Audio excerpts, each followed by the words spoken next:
folks. How you doing now? Everyone's enjoying their meal? Good stuff. We've got another special treat for you. Somebody that needs no introduction, but it's an honor to introduce him anyway.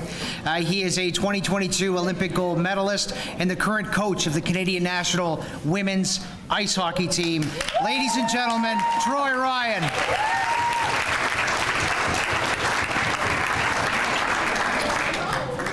Thanks very much for having me. I'm gonna start with a little video, but I just want to comment on the hockey to date. Had brief conversations with some of our local players, Blair and Jill, just about the caliber of hockey that's going on right now here. I was so impressed. I watched the first day and I got to watch a couple games today. The skill and the talent in this room is unbelievable, and definitely taking women's hockey, female hockey to another level. I had a couple conversations with some different coaches, and I, without a doubt, can say with confidence that there is definitely national team players in this room and future Olympians in this room. So you guys should be proud.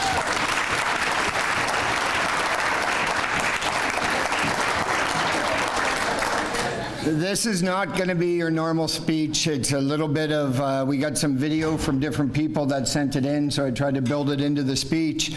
I'm going to show a little bit of practice footage. I'm going to show some game footage. I'm going to try not to bore you so you can get on with the awards, what you're here for. But I do want to show you just a little bit of a window into some things we did with the national team this year. So hopefully you can take some of that out of it, and then I'll have some questions at the end. But just to kind of, I love watching this clip, so I want to just play it for everybody to set a bit of the tone from what our year was like. United States has to hustle. The 7 seconds remaining as they pump it up the left side. Foot race is on. Number 9's there. Taking down behind the net. That's it. That will do it. A heartbreak is over. The big team. Canada gold. From east to west, north to south, stand up, Canada.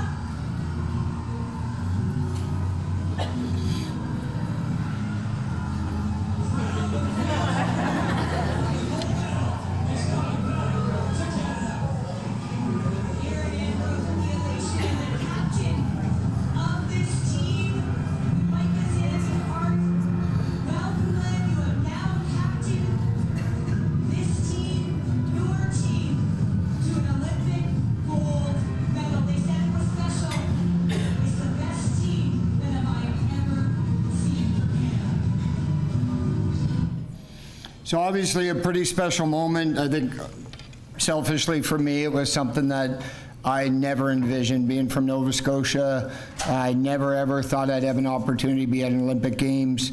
You know, sat in a lot of minor hockey banquets, and to be honest, never thought I'd even get finished my minor hockey, let alone be at opening ceremonies at the Olympics. So the one thing that I've always thought I've done through my career, whether I was a player or a coach, is I believe I've treated everything like it was the Olympic Games. So when I actually got the opportunity to be at Olympic Games, I didn't feel that typical pressure or the stress that the Games can potentially offer, because I've already practiced it. And I think honestly that's what you guys are doing here at an event like this. You're preparing yourself for future short-term events, whether it's Atlantic Championship, provincial championships, national championships, and world championships, and hopefully Olympic Games. So another person who, this is a pretty cool story, so I cut this short, but Corey Chevrier is from here, from New Glasgow.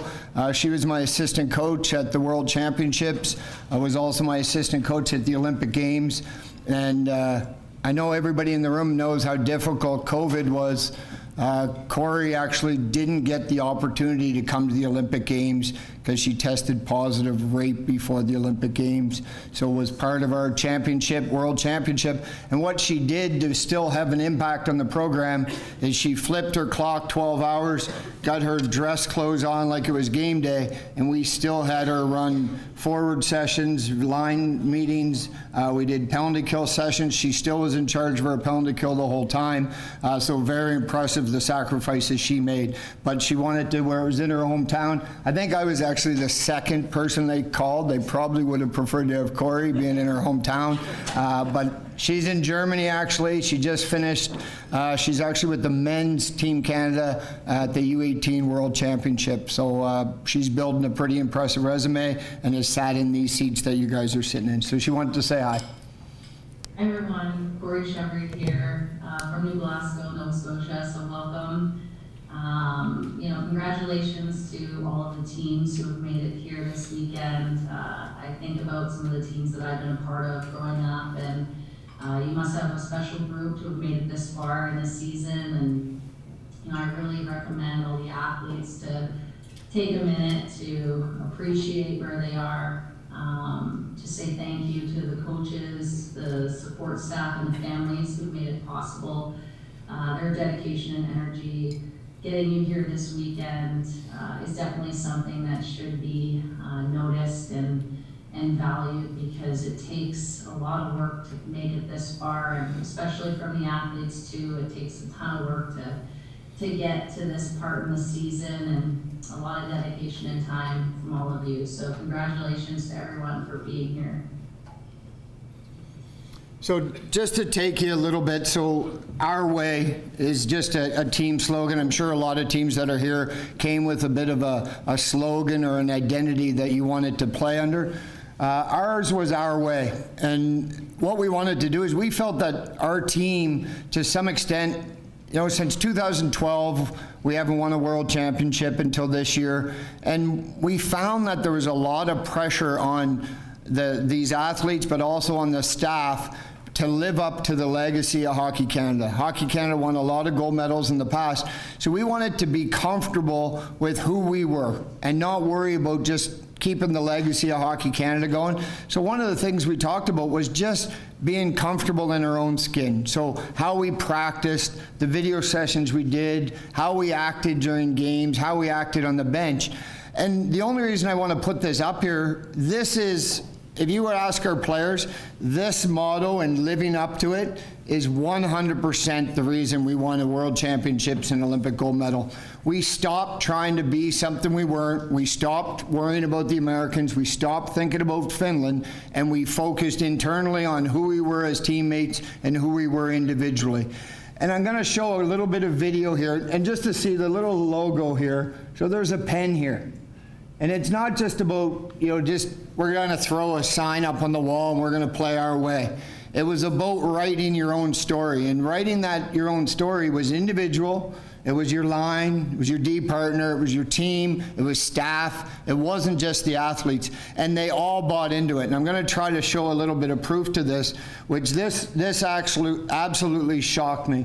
So these are interviews that happened during the World Championships and the Olympic Games. And just listen to how many times they naturally just use the term "our way." Yeah, I think it's just all about having fun. I think that's one thing is we talk about what our way looks like, and it's just having fun and being light. So I think that's huge. And if you make a mistake, it's just about.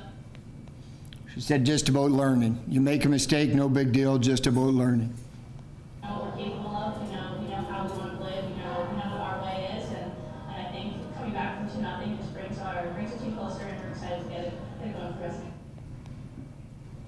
To be down to nothing, but we were playing our way, and just to come from the veterans, from the rookies, just everybody in the room, and I think at that point we're like, okay, we all believe. Feels great. We have a lot more work to do, but we're pretty happy, especially with the first two periods. Just lively on the bench, and we stuck to our way, and I think we're happy. It's hard with words, to be honest, but the team showed up tonight. I think we stayed resilient. We stayed to our way. We stayed to our game. It was amazing. A team effort all around. Obviously, it was not the start we wanted. We're down 2-0. But just sticking to ourselves and focusing on what we've been doing all tournament was key. And I think it just showed. It's amazing. I mean, being part of this program, being part of this team, it's something I've always dreamt of, and we always focus on our way, and I think that's exactly what we did. So. To be honest, we just stuck to our way the whole time.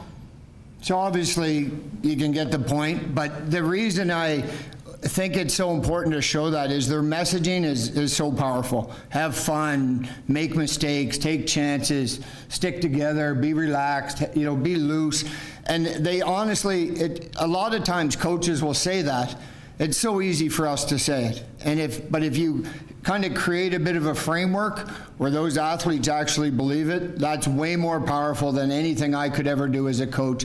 That's not us telling them to say that. That's them believing in the motto that the team has agreed to. And what we did is we created the framework, and we said we have no idea what it looks like. It's your guys' job to build this, and it can be whatever you want it to be. And at the end of the day, it was a huge impact in our success. So this is just something I wanted to show the athletes in the room, but every event, we gave them one page. So January camp, March camp, our Worlds camp, we did one for the Olympics. And all that's on it is our main focus. So 3 focus points, some habits that were important to us offensively and defensively, and then some concepts. Simple, not overcomplicated, but if you look here, the number one thing, the only thing that's really consistent on every one is being a good teammate. And this is something that we believe this group at times struggled with. Although they're unbelievable players, there were some people in our group that weren't necessarily good teammates. So we had some tough decisions to make, and some of those tough decisions meant not selecting Olympians to the team because they weren't necessarily great teammates. So it's, you know, we're going to play a little video here, so Jill talks about it here briefly. What's going on, everybody? It's Jill Sonia here. I just wanted to personally reach out and congratulate everybody on making it to the Olympics. What a huge accomplishment. Definitely something that you guys are going to carry through your entire lives and through your hockey careers. I know when we were at the Olympics, something that I always remembered and always reflected on was kind of some key moments in my minor hockey days and what got me to where I was. So my only advice is to have fun, as cliche as it sounds, and be a good teammate. I know all 50 of us, staff and players at the Olympics, really bought in to just being a good teammate, playing your role, doing exactly what you're meant to be there to do, and you'll see success. So that's all I got. Good luck. Have the best time of your lives, and hope to see you in the ring. Hi everyone, it's Larry Turnbull, National Women's Hockey Team. Congratulations on making it to Atlantics. I know for a lot of you the season was probably really tough, but congratulations on this milestone, and make sure you cherish the memories you'll make this weekend. Have lots of fun, compete hard, and work together as a team. If you guys were lucky enough to watch my team win a gold medal at these past Olympic Games, I'm sure you noticed how much fun we had throughout the entire tournament. Our dressing room was full of smiles, good energy, and most importantly, really positive teamwork. Welcome to Pictou County, where I was born and raised and played the first 10 years of my hockey career. Enjoy your weekend, have fun, and good luck. So one of the things she talked about was how loose our dressing room was. You know, for those that were able to stay up late enough to watch our games, I remember after our game against Russia, our players had to wear masks on during the whole game. And I remember the media asked me after the game how tense and how nervous our group must have been in the dressing room getting ready for that game. I think we had an hour and a half delay.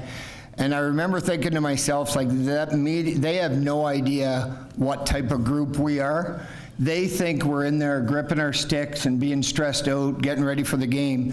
When in reality, I popped into the dressing room. Our captain had limited equipment on. I remember her sitting in her stall with her legs crossed, had a Gatorade, and I think she was eating a cracker at the time. And she was just watching. And over in the corner of the dressing room, I think Natalie Spooner had a full-on line dance going. And like I walked in and I was going to try to calm them down and do the coach thing. But over by the medical room, there was 3 or 4 of them sitting around just having a great old conversation, nothing to do with the Olympics. And I remember I took about 2 steps into the room and I thought to myself, I can only mess this up. I got to get out of here, let them deal with it the way they're dealing with it, and just wait for the delay to happen. I came in, and it's just amazing, like the words that they're saying, I think sometimes at even the minor hockey level, we don't practice that type of mentality. Like, they're in the most pressure situation, and they're there to have fun. They're there to be with their teammates. They're there to be good teammates. So I think there's a ton of messages that can be talked about here. So adversity, obviously it's a big thing. You know, I watched in day one a couple injuries in this event. That's devastating. You work your whole year to play in an event like this, and then you get injured. It can be devastating. But the adversity there, it's generally how you handle it. So I wanted to talk about a couple of these athletes that overcome great adversity to be in the positions that there are. So Rebecca Johnson, I think this was both of their fourth Olympics. Rebecca Johnson, when I first took over the World Team Canada, I was getting ready for a World Championship, and I didn't select her. So I called her. It was one of the hardest calls I ever had to make. A three-time Olympian. I think she's been in 8 or 9 World Championships, and I had to tell her that I didn't think she was the right fit for our team for a number of reasons. But what she did is she benefited from the delay of COVID. Instead of taking that terrible news and, you know, just being mad at me, she decided to follow back up with me in a month and say, what can I do to get back into this mix? Some of it was some mental performance. Some of it was about being a great teammate. So she decided to handle that adversity and make the most of it. There is no player at the Olympics. A lot of people think Jill and Blair, because I'm from Nova Scotia. The medal that I wanted to see go around the neck was hers, because of the work she put in after getting terrible news to get herself back in that mix. So people like Rebecca Johnson that handled the adversity that was given to her, it's incredible, and she deserves all the success in the world. Another Jill, this is Jill during COVID time, so rinks were shut down, so she's in Montreal. She calls and says, you know, we got to get out on the ice, so let's find a community rink that's not shut down, something outside, we'll do some skills. The other one, Blair, number 40, about 5 years ago now, Blair Turnbull was told that because of a bit of a skating deficiency, she wasn't going to be an Olympian. And she had difficulty kind of going heel to heel and really using that edge work to come out of a corner or drive around people. So instead of taking that bad news, packing it up, she called me. I was an assistant coach at the time, and we started working with the skating coach. I'll never forget the first drill that the skating coach made her do, and I've yet to find people that would do this for their goal, but she was told to hold the boards without her gloves on, put her feet heel to heel, and just walk all the way around the rink like that. And I remember Blair saying to me, she swore, if anybody knows Blair, she's quite passionate, but she's like, I can't believe I'm doing this shit. I'm here to make an Olympic team. And I was like, Blair, you got the news that you need to do that. And I remember her, she went to some weddings down in the States, and everywhere she went, she got ice, and everywhere she went, she sent me a video of her doing that type of drill so she could get that skating down pat. And now she's arguably top 5 players in the world.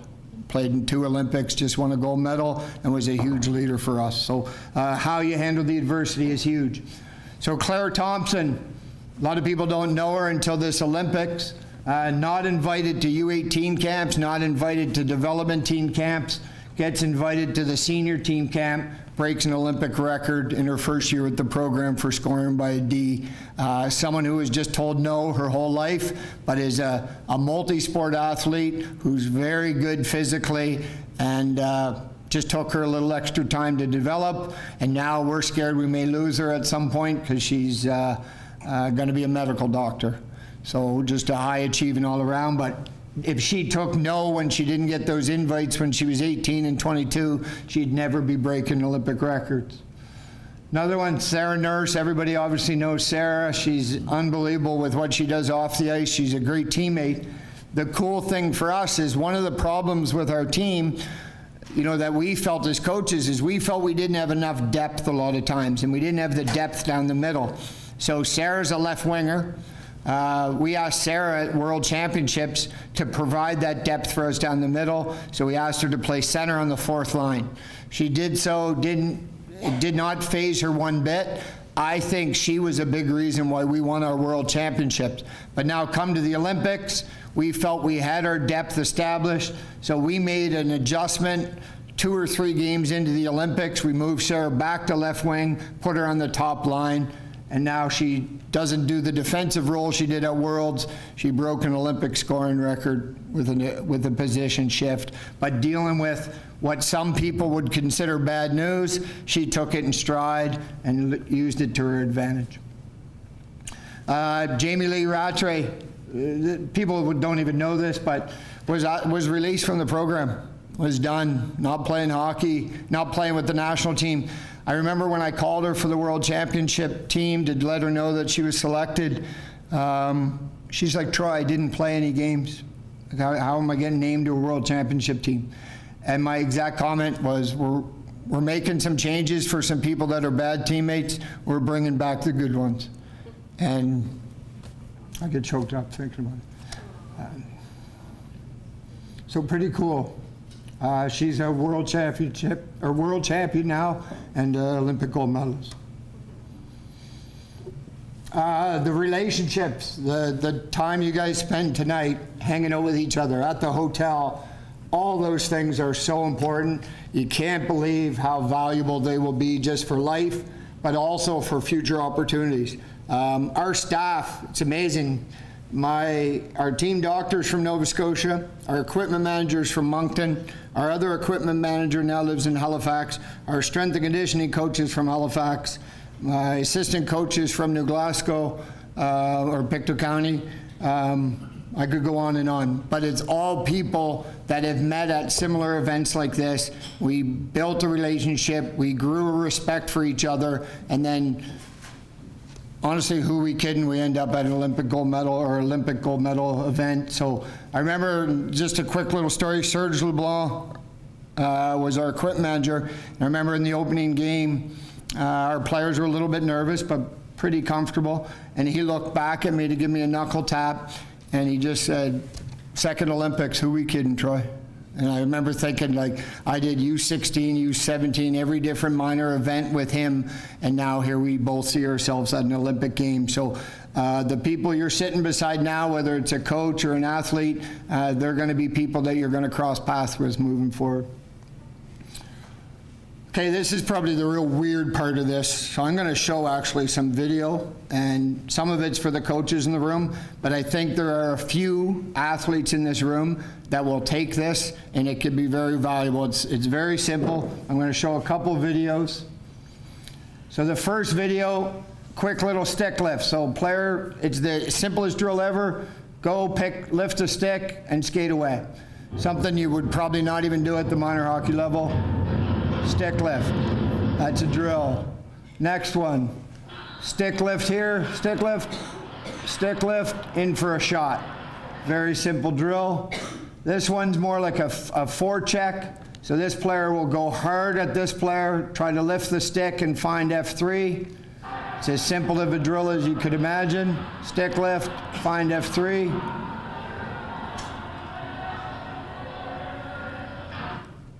Next one, a stick lift on a back check. So stick lift, now go in for a little bit of a shot. The reason I show it is because a lot of coaches, I've talked to many people, and they said, that's 4 drills we did on a regular basis to get ready for an Olympic run. And I think if I were to go out with maybe even a U13, U15 group, U18 group, and I tried to run those drills, people would think we're crazy. It's not fancy enough, it's not high level enough.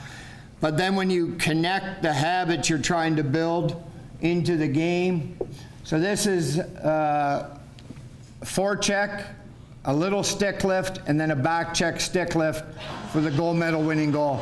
Stick lift,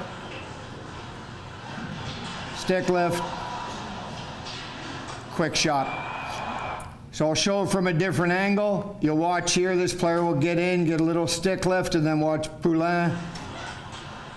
Stick lift. She gets a good position. You can see her stick lift.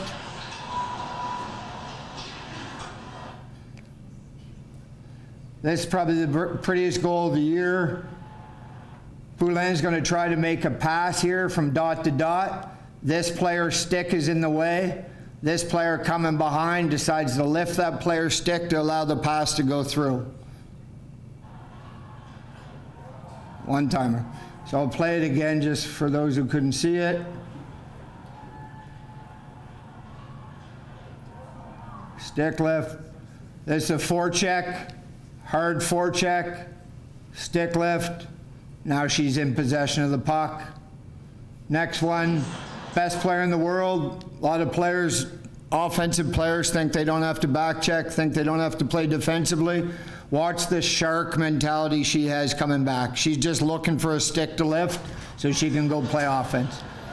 Stick lift, doesn't work. Oh, I'll chase someone else down. Stick lift. It honestly looks like she's just toying with them. But she's coming back. She's like, if I can come back with 3 to 5 hard strides, lift the stick, I don't have to go play defense for 45 seconds. I can get back playing on offense. But those are habits that this group was so willing to buy into. Someone like Poulin could be sitting there and doing one of those simple drills. She could easily go, well, I'm the best player in the world. Why do I need to do this? But she goes in 100% all in, and she knows that if she's being a good teammate, she's going to go in hard, lift that stick, get out of there as quick as possible. So those things, it's not all about high fives and hugs and being positive about being a good teammate. Sometimes a good teammate's the one that does the difficult things, knowing that they're making their teammates around them even better for it. Just wrap it up here with Corey again. Most recently, when I was working with an under-18 team in Ontario, I used kind of the motto of have the confidence of a big province with the work ethic of a little province. And I always try to instill that type of mentality with my teams because it's so important. It's a part of our fabric. We as Maritimers, we work hard. I think that that's something that you're always in control of is your work ethic and your attitude. And if you have those two things in check and you're solution-based and you approach things with a growth mindset, you're gonna go a long way. So I just wanted to give that little story.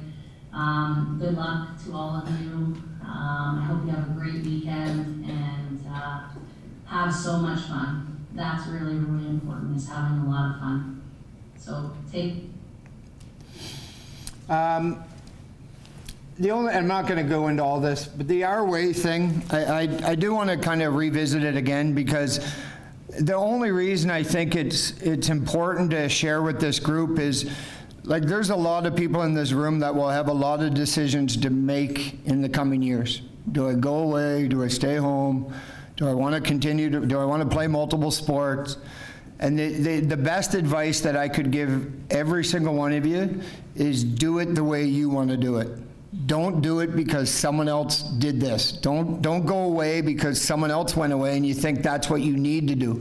Don't stay home because someone else stayed home and that's what you think you need to do. Don't quit playing soccer because someone else quit and focused on hockey. Talk with your family and do things your way and be comfortable with the results that come with that. It's got nothing to do with where you go. It's more what you do with that time and the decisions you make. So the Our Way was 100% the reason our group had success, because we believed in what we were doing. We were comfortable that it was a little bit, no one noticed that at all.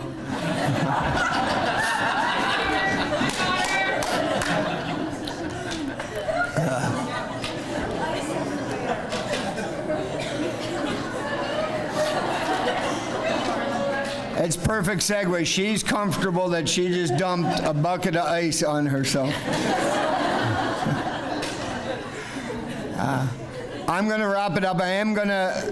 I'll put my contact stuff here. I always put it up, and people think I'm crazy to do it, but I just spoke at a banquet in Newfoundland. I probably got 100 messages afterwards from people looking for advice or video. I may take some time to respond, but I will respond to everybody. If they have a hockey question or looking for a drill, a coach, or video, never hesitate to reach out, and I'll do whatever I can to help. So I do want to thank the Coens for inviting me. It's obviously special to just share in your guys' evening, get to watch some exciting hockey, some future Olympians. It's just special to be a part of it. And I am going to ask that I'm going to take a couple more minutes to see if anybody does have any questions. So I'm not going to leave this podium until there's at least 3. And anybody can ask, players, coaches, if there's any parents in the room.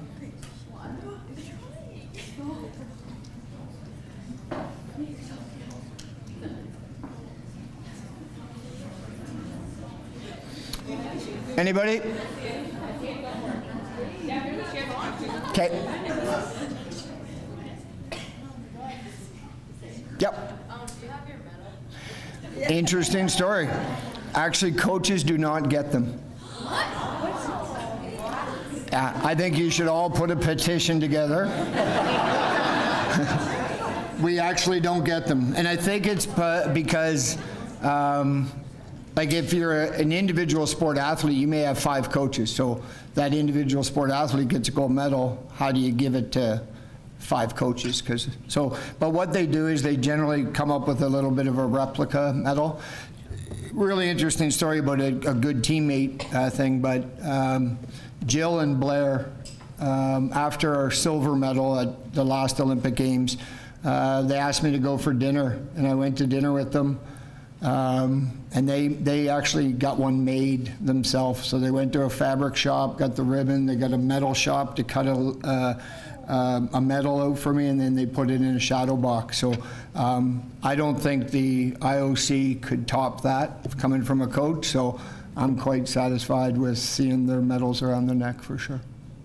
But because you asked,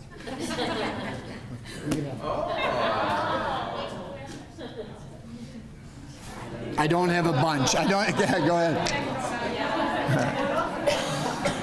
That's an Olympic poster from the games, and our whole team signed it. You're welcome. Yep.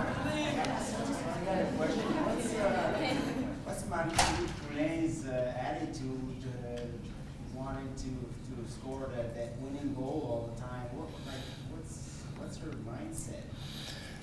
Well, I think if anybody figured it out, they'd be bottling it. But she's special,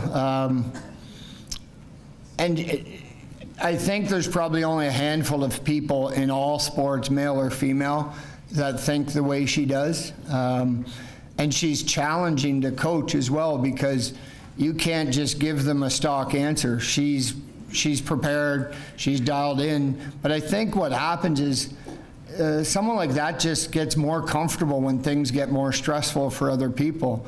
But she puts so much pressure on herself that I don't think any of the pressure that a coach or the world or the media put on her, I don't think it's going to negatively impact her like it does some other people.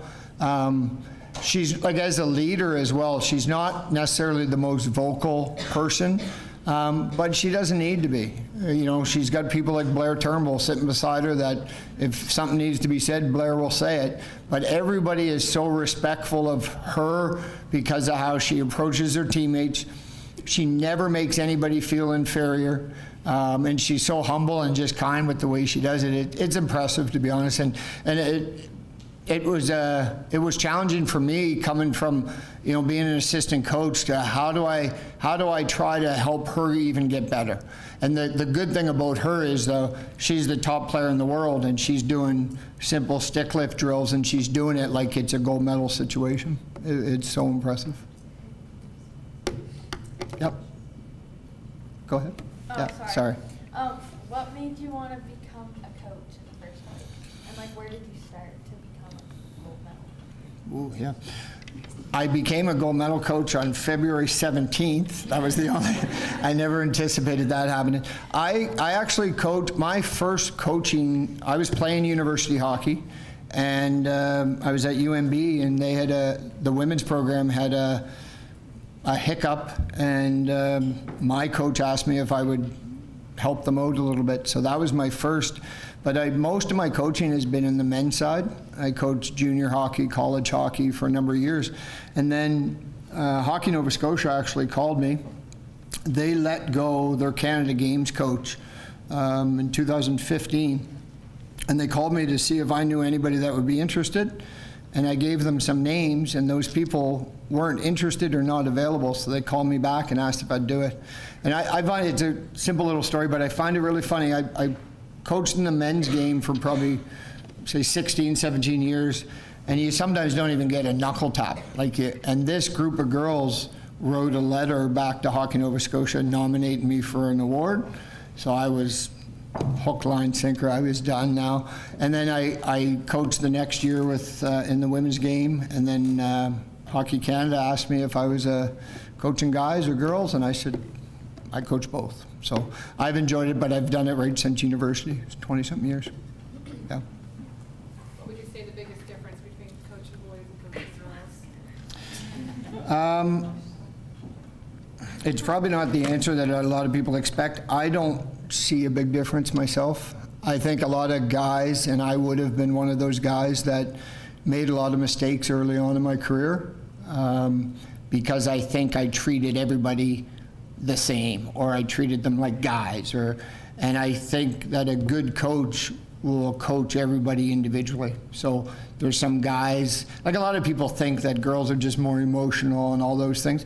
I've had a lot of 20-year-old guys crying in my office, and I've had a lot of girls tell me off. So a lot of the typical stereotypes, they don't apply. So the one thing I've realized that I got to treat people with respect and coach the individual. And if I coach the individual, generally I do a good job. Yep. What's the hardest thing you face as a coach? The hardest? I actually think it's at this level. It's telling people they've not been selected. It's a lot different, I find, and it's going to change. But in the guys' game, when you release someone or you cut someone, there's usually somewhere else they can surface. They can go play somewhere else. At that national team level, it's been their goal their entire life to be named to that Olympic roster. And a month before we leave, we have to release people that have been with the team the whole time, and it's gut-wrenching. So when you release them at this level, a lot of times they're retiring. So when you cut someone, their career is done and they're moving on with life. So that's never easy. And I think if it ever became easy, I'd just stop coaching. Anybody else? I got all night. Yeah. What's the most important aspect of being? For athletes, I put it on each of those things, and it sounds cliche-ish, like Jill said, but I do think it's about being a good teammate. I really do, and I think this group wouldn't have had the success they had if they weren't good teammates. And like us, it's not about just being positive all the time. It's, if a puck's laid in a corner, how hard do you compete for that puck in practice? Like, are you making the people around you better? And then we talk a lot about, in hockey, everybody talks about role. And we tried to shift the wording a little bit. We would say not what's your role, like what's your impact. And our third string goalie never saw a minute at the Olympics, but she had an unbelievable impact on this group. And she knew she wasn't going to play, but she was a good teammate. And I think, we got rid of people that we believed weren't great teammates. And so I think being a good teammate is huge. And it just surfaces so many ways. And honestly, I would challenge anybody in the room to, obviously wait until this event's over, but in the summer when you're thinking about what you're doing next year, define it yourself. Define what being a good teammate actually is. And if you live up to that, you'll be happy with with the results you get. So being a good teammate's huge. I wish I could give you something bigger, but it honestly, it's everything. It shapes most of my decisions as a coach, and I think it drives most of our athletes now. One more. Sorry, guys, taking too long.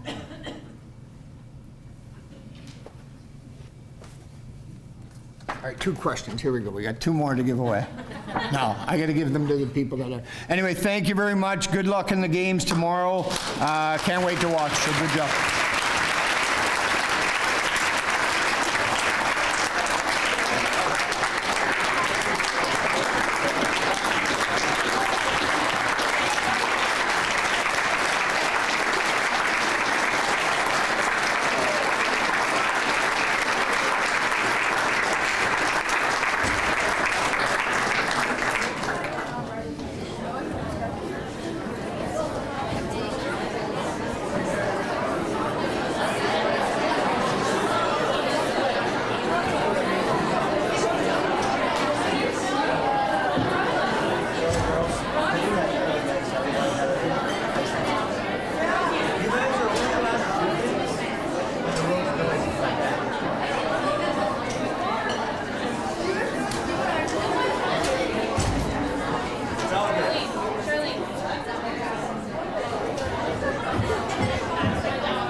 So that was absolutely amazing. Can we get another round of applause for Troy Ryan?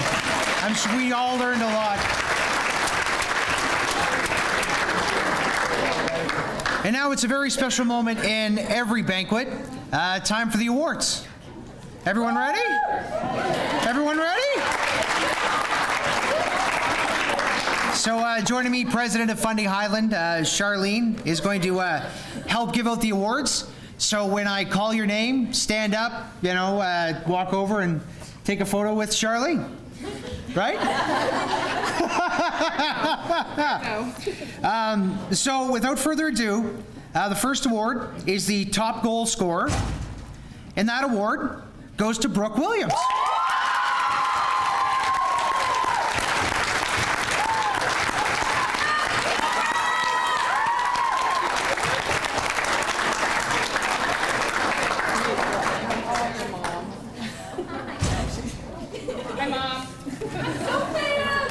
Congratulations, Brooke.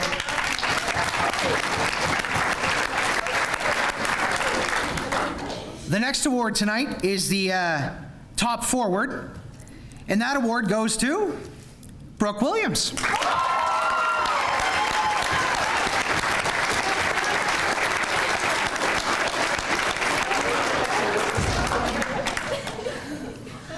Congratulations again, Brooke.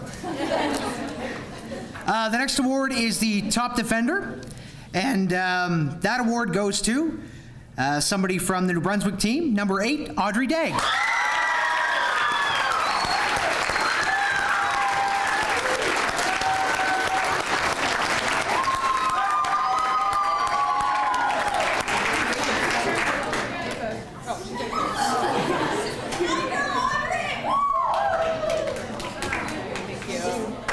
Congratulations, Audrey.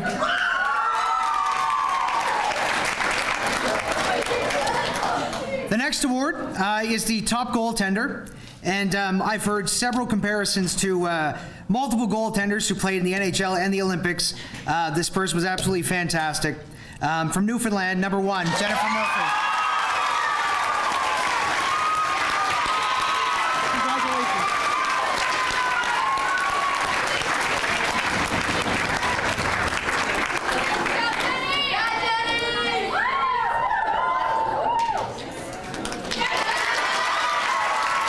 Congratulations, Jennifer. And now is the Most Valuable Player Award. And that award goes to Kendall Doiron.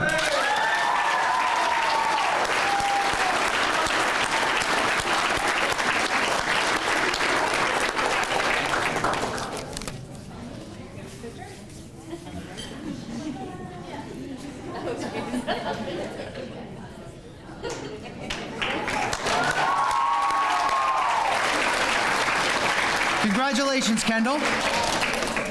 And now for the All-Star team. So if I announce your name, I'd love you to come on up and we'll take a big group picture together, if that's okay.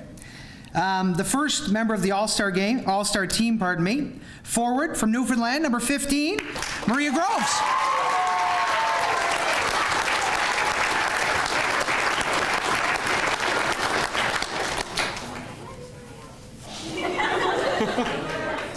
Thank you so much.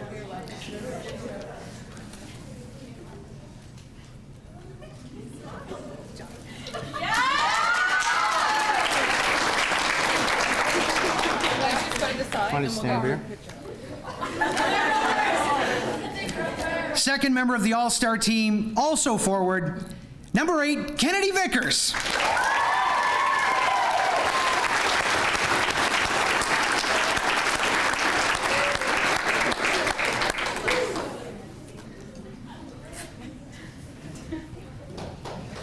Congratulations, Kennedy. And the final member of the forward All-Star team group is Emily Thomas.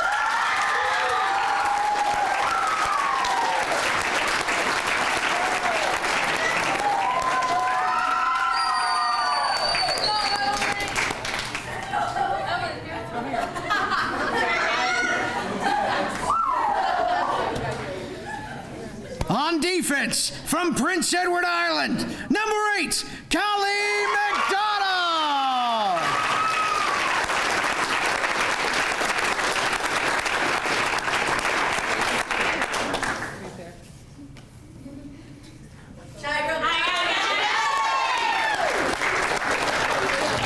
And her defensive partner this All-Star game, number 2, Avery Cohen.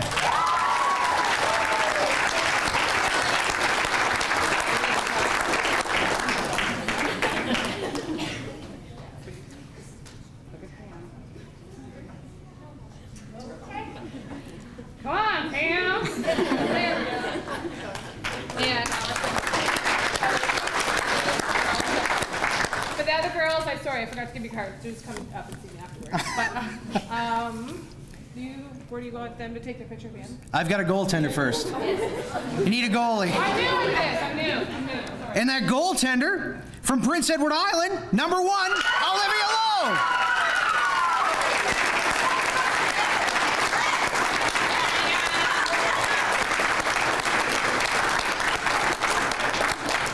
Very important position. That girl, Olivia!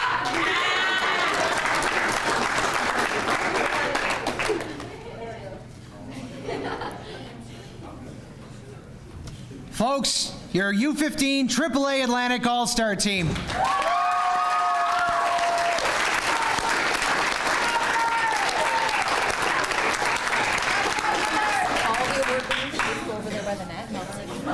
Sure.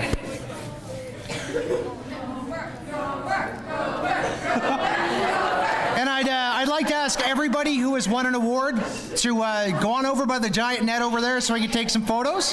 Thank you very much, and congratulations to each and every one of you. There is a brownie table, which is over there. It's got brownies. Large spoons are for the ice cream. Small spoons are for you. Go on and dig in, and congratulations.